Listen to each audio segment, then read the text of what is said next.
بسم اللہ الرحمن الرحیم۔ الحمدللہ، آج ہماری تلاوت کا آغاز سورہ حجر 14واں پارہ۔ حجر ایک وادی کا نام ہے جو شام اور مدینہ کے درمیان میں ہے۔ یہاں قوم سمود رہا کرتی تھی۔ انہوں نے حضرت صالح کا انکار کیا، پیغمبر کی دعوت کو قبول نہیں کیا، اللہ نے ان پہ عذاب بھیجا۔ سورہ حجر اسی نسبت سے، اس وادی کی نسبت سے سورت کا نام حجر ہے۔ ابتدا میں اللہ کے کلام کی تعریف توصیف ہے، پھر 14ویں پارے کے آغاز میں آخرت کا ایک منظر ہے کہ اسلام کی قدر و قیمت کا اندازہ کل کی زندگی میں ہوگا کہ اسلام کتنی بڑی دولت ہے۔ جو لوگ اس دولت سے محروم ہوں گے حسرت کریں گے، ہائے کاش کہ ہم بھی مسلمان ہوتے۔ اللہ ہمیں ایمان کی دولت کی قدردانی نصیب فرما دے۔ بس اوقات جب ایمانی زندگی پہ کچھ لگتا نہیں تو قدر بھی کوئی نہیں ہوتی۔ جن لوگوں کا سب کچھ اس اسلام کی خاطر لگا تھا، انہوں نے اپنا سب کچھ اس اسلام کی حفاظت میں لگا بھی دیا تھا، قدر بہت نہیں۔ مسلمانوں کے پاس بس اوقات یہ دولت یوں ہی آ گئی تو مسلمانوں کی اولادیں بس اوقات مرتد ہو جاتی، ارتداد کا شکار ہو جاتی، اسلام چھوڑ بیٹھتی ہیں۔ قدر نہیں ہے اس گھر میں یہ دولت کتنی بڑی ہے، لیکن کل کی زندگی جب حقائق سامنے آئیں گے تو کہیں گے لو کانوا مسلمین، ہائے کاش کہ ہم مسلمان۔ فرمایا آج تو یہ نہیں مان رہے، انہیں کھانے دو، پینے دو، لہو لعب میں لگنے دو، یا آپ کی شان میں گستاخی کرتے ہیں کہ آپ تو مجنون ہیں۔ اگر واقعی سچے ہیں تو فرشتے آپ کے ساتھ کیوں نازل نہیں ہوتے؟ فرمایا اللہ کے فرشتے آئیں گے حق سچ لے کر، یا تو عذاب لے کر یا آخرت کا فیصلہ لے کر۔ یہ قرآن مجید اللہ کی کتاب ہے اور اللہ نے ہی اس کی حفاظت کی ذمہ داری دی ہے۔ تورات، انجیل، زبور یہ بھی آسمانی کتابیں ہیں، لیکن اللہ نے ان کی حفاظت کی ذمہ داری نہیں دی، اور آج اس کی بالکل کیفیت ہی بدل گئی ہے۔ کوئی دنیا میں آج ماضی کی کتاب صحیح طور پہ پیش نہیں کر سکتا۔ قرآن کی حفاظت اللہ نے دی ہے، صدیاں گزر گئی ہیں، اس کے ایک نقطے میں بھی فرق نہیں۔ قرآن کے اوراق ختم بھی ہو جائیں تو مسلمانوں کے بچے اور مسلمانوں کی زندگیاں اس کو اپنے سینے میں محفوظ کی ہوئی ہیں۔ یہ زمین پر اللہ کے سپاہی ہیں، یہ زمین پہ اللہ کے سپاہی ہیں جو اللہ نے اپنی ذمہ داری دی تھی کہ میں قرآن کی حفاظت کروں گا۔ اللہ کا یہ لشکر اللہ کا یہ کام کر رہا ہوتا ہے۔ اللہ نے اپنی ذمہ داری کے لیے ان کا انتخاب فرمایا ہوتا ہے، اس لیے اللہ حافظ ہے۔ زمین پر جو بھی قرآن اپنے سینے میں لیتا ہے دنیا اسے حافظ کہتی ہے، دنیا اسے حافظ کہتی ہے۔ تو اس قرآن کی حفاظت کی ذمہ داری اللہ نے دی ہے، اور قرآن کی حفاظت کا مطلب کیا ہوتا ہے؟ حدیث کی حفاظت، اس لیے کہ قرآن کی زندگی اس وقت تک سمجھ میں نہیں آ سکتی جب تک کہ نبی کی زندگی ساتھ ہوں۔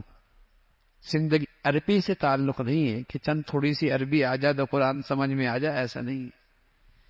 قرآن کا تعلق نبی کی زندگی سے، حدیث ہوگی تو قرآن سمجھ میں آئے گا، اور حدیث نہیں ہوگی تو قرآن کی تفسیر نہیں ہو سکتی۔ قرآن کی عملی شکل رسول اللہ صلی اللہ علیہ وسلم کی زندگی۔ نماز پڑھو، قرآن میں کہیں نہیں ہے نماز کیسے پڑھنی ہے۔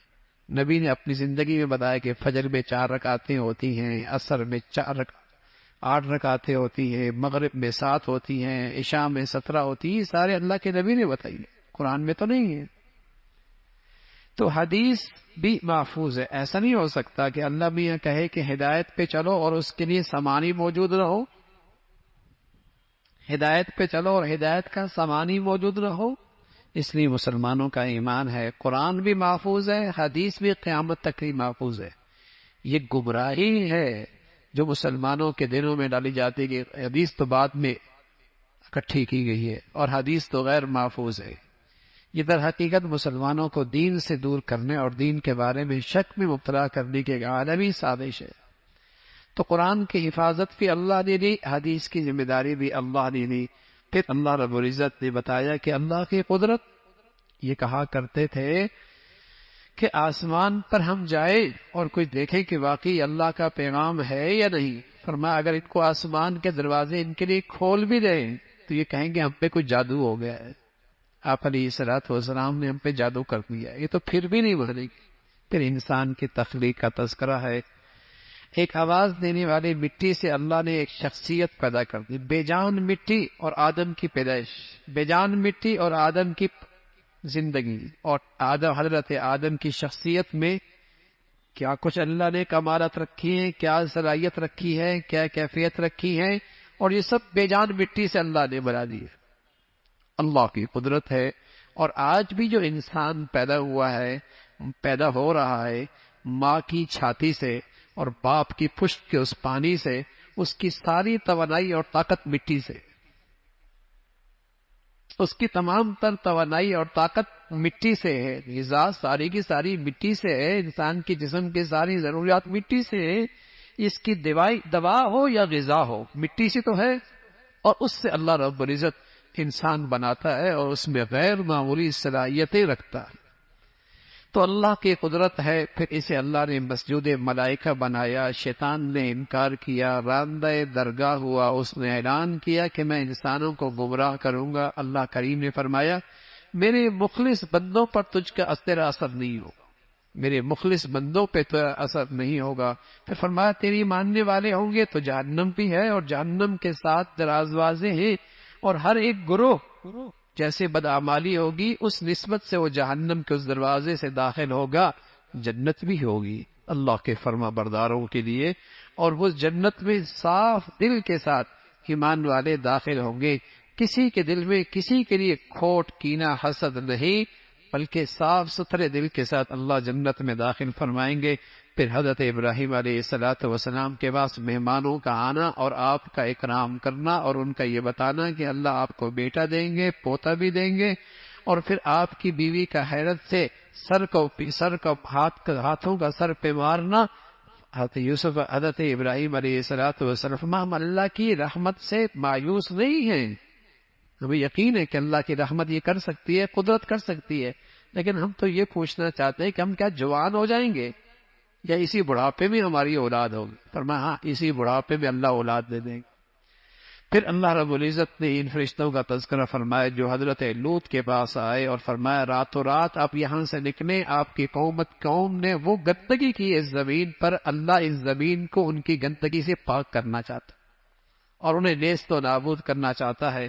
اس قوم کا تذکرہ فرمایا، پھر اس بستی کو اللہ نے پلٹ کے رکھ دیا، پتھروں کی بارش فرمائی اس قوم پر۔ پھر اصحاب حجر کا تذکرہ ہے، اس قوم پر بھی اللہ کا عذاب آیا۔ پھر قرآن کی عظمت اور خاص طور پہ سورہ فاتحہ جسے ہر نماز میں پڑھا جاتا ہے یا سنا جاتا ہے، اس کا تذکرہ فرمایا جسے اللہ قرآن دے لے وہ دنیا کی چمک دمک کی طرف کیا نظر کرے، وہ دنیا کی چمک دمک کی طرف کیا نظر کرے۔ پھر آپ کو تسلی دی، یقیناً آپ غیروں کی باتوں سے تکلیف میں آتے ہوں گے، لیکن آپ تسبیح کیجئے، آپ حمد کیجئے اور اللہ کی عبادت کیجئے یقین کے ساتھ، جب تک کہ آپ کا جانا نہ ہو مستقل اللہ کی عبادت کرتے رہیے۔ پھر سورہ نحل کا تذکرہ ہے، نحل کہتے ہیں شہد کی مکھی کو، چھوٹی سی اللہ کی مخلوق ہے لیکن اس کے کارنامے غیر معمولی ہیں، اس کی کارنامے غیر معمولی، اس کی صنعت غیر معمولی ہے، غیر معمولی صنعت ہے، اور اس کو اندر اللہ نے یہ ساری صلاحیت، سمجھ بوجھ، عقل، دانش اللہ نے رکھی ہے۔ اس نسبت سے اس سورت کا نام بھی نحل ہے۔ اتا امر اللہ، اللہ کا حکم آنے والا ہے، چاہے وہ عذاب کی شکل میں آئے، قیامت کی شکل میں آئے، جلدی نہ کرو۔ کفار کہا کرتے تھے ہم غلط ہیں تو پھر پکڑ کیوں نہیں آتی؟ پھر اللہ کی قدرت کا تذکرہ، اللہ نے مختلف قسم کے چھپائے جانور بنائے جس میں انسان اس ہر قسم کی نعمتوں سے فائدہ اٹھاتے ہیں، سواری کے طور پہ استعمال کرتے ہیں۔ اللہ نے مختلف سواریاں انسانوں کے لیے پیدا کی ہیں اور پیدا کر رہے ہیں، کیسے کیسے انسان آج ایجادات کر رہا ہے اپنی سواریوں کے لیے۔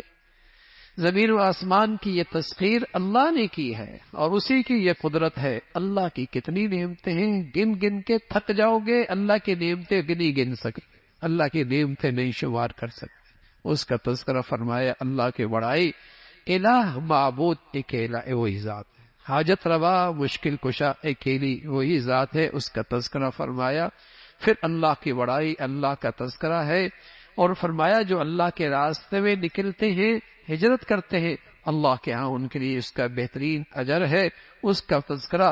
پھر اللہ کی توحید پہ مختلف دلائل ہیں، اور فرمایا کہ تم اللہ کے نام سے قسمیں نہ کھایا کرو اور جھوٹی قسمیں نہ کھایا کرو، اور قسموں کے ذریعے دوسروں کو دھوکہ نہ دیا کرو، اور فرمایا اس عورت کی طرح نہ ہو جو سود کاٹتی ہے، دھاگا بناتی ہے اور پھر شام کو اپنا سارا دھاگا خراب کر دیتی ہے، تم اس طرح نہ ہو جاؤ، اس لیے کہ تم نیکی کرو اور پھر شام کو ضائع کر دو، نیکی کرو اور پھر زندگی کی آخری عمر میں نیکیوں کو ضائع کرو، ایسا نہ کرو۔ پھر قرآن مجید کی ایک بہت بڑی اور جامع، بلکہ ایک آیت پہلے ہے، اس کا تذکرہ ہے، اور اللہ رب العزت نے ایک دنیا کی اچھی زندگی کی قیمت بتائی۔ دنیا میں اچھی زندگی اللہ رب العزت ایمان والوں کو عطا فرما دیں گے، لیکن اس کی قیمت کیا ہوگی؟ اس کی قیمت ہوگی ایمان والی زندگی۔ فرمایا اللہ کا وعدہ ہے اس دنیا میں انہیں اچھی حیات طیبہ عطا فرمائیں گے، اور حضرات علماء نے لکھا حیات طیبہ وہ ہوتا ہے جس میں سکون بھی ہوتا ہے، اور جس میں قناعت بھی ہوتی ہے، اور جس میں محبت اور عزت بھی ہوتی ہے۔ یہ اللہ رب العزت نیکی اور ایمان کی زندگی پر اس دنیا میں عطا فرما دیں گے۔ اللہ ہمیں وہ زندگی بھی نصیب فرمائے اور اس زندگی کی برکتیں بھی عطا فرمائے۔ پھر اللہ رب العزت نے اس مکھی کا ذکر فرمایا، شہد کی مکھی، کہ کس طریقے سے اللہ رب العزت نے اس کو عقل و دانش اور سمجھ بوجھ عطا فرمائی ہے کہ وہ مکھی اپنے خانے بناتی ہے، اور ایک چھتے کے اندر کم از کم 20 سے 30 ہزار اس کے وہ خانے موجود ہوتے ہیں، اور اس کے اندر کیسا تقسیم کار ان کے اندر ہوتا ہے کہ کچھ لوگ سکوٹی پر ہوتے ہیں، کچھ رس لے کے آتے ہیں پھولوں کا، اور ہر ایک کی چیکنگ ہوتی ہے، اگر کوئی رس غلط لے کے آیا، زہریلا لے کے آیا، تو اس کی سزا موت ہوتی ہے۔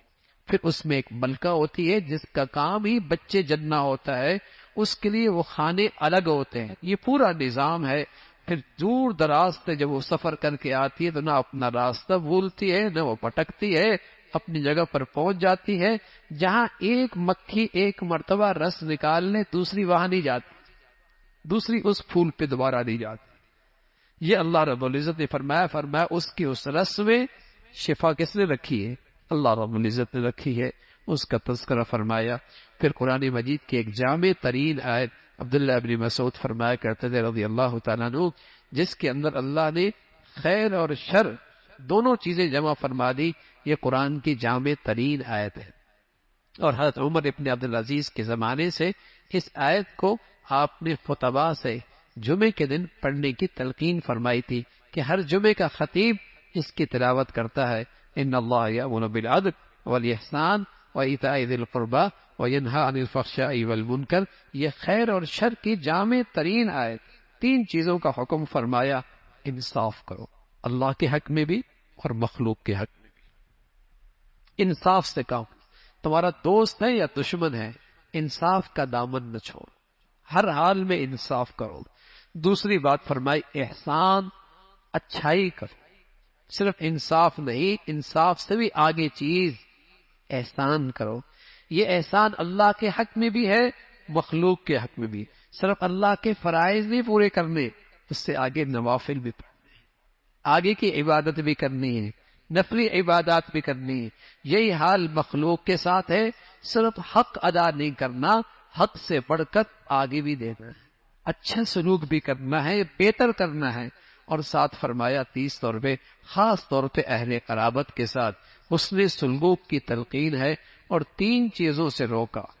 وینہی عن الفحشاء، سب سے پہلے گندگی سے، بے حیائی سے روکا، اور دوسری چیز منکر، جس کو شریعت نے منع کر دیا اور روک دیا، اس سے، اور تیسرا فرمایا ہر قسم کی زیادتی اور ظلم اور نا انصافی سے، ان تین چیزوں سے روک دیا، اور اس کا تذکرہ فرمایا، ان تین چیزوں کی تلقین فرمائی، اور فرمایا اللہ کا نام اپنا مطلب نکالنے کے لیے اس کو غلط استعمال کرو، اور پھر تلقین فرمائی کہ اللہ کی قدرت ہے، اللہ کی شان ہے کہ کس طریقے سے اللہ رب العزت نے تمہارے لیے جانوروں کی کھالوں سے تمہارے لیے گرمی سردی کا سامان بنا دیا، اور اس سے تم اون بناتے ہو اور اون سے پھر تم کپڑے بناتے ہو اور اپنی گرمی سردی کے اندر اس کی حفاظت کا کام کرتے ہو، اس کا تذکرہ فرمایا۔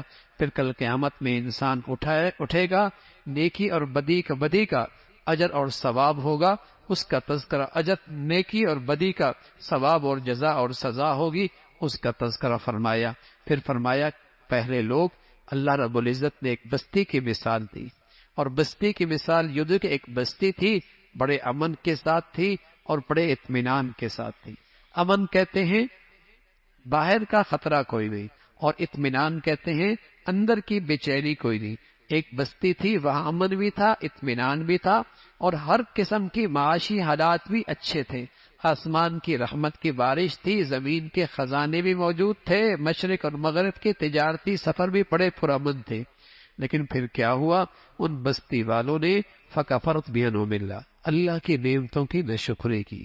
پھر اللہ نے انہیں ایک سزا دی، اور سزا یہ دی فَأَذَاقَهَا اللَّهُ لِبَاسَ الجُوعِ وَالْخَوْفِ، ان پر معاشی تنگی آ گئی اور ان کی زندگیاں خوف سے بھر گئی، ان کی زندگیاں خوف سے بھر گئی اور ان کے دل خوف سے بھر گئے، اور ان پر ہر قسم کی معاشی تنگی مسلط ہو گئی۔ یہ سزا کس پر ملی؟ اللہ کی نعمتوں کی ناشکری کی۔ ایک بستی ہے، اب وہ بستی قیامت تک کوئی بھی زندگی ایسی ہوگی تو اس کی سزا یہ ہو۔ کوئی بھی اپنے ماحول میں ان نعمتوں کی ناشکری کرے گا، اللہ رب العزت اسے خوف میں مسلط کر دیں گے، اور رزق کی تنگی اور اندر کا فقر اس کی زندگی میں آ جائے گا۔ اس کا تذکرہ فرمایا کھاؤ پیو لیکن اللہ کا شکر بجا لاؤ، کھاؤ پیو لیکن اللہ کا شکر بجا لاؤ۔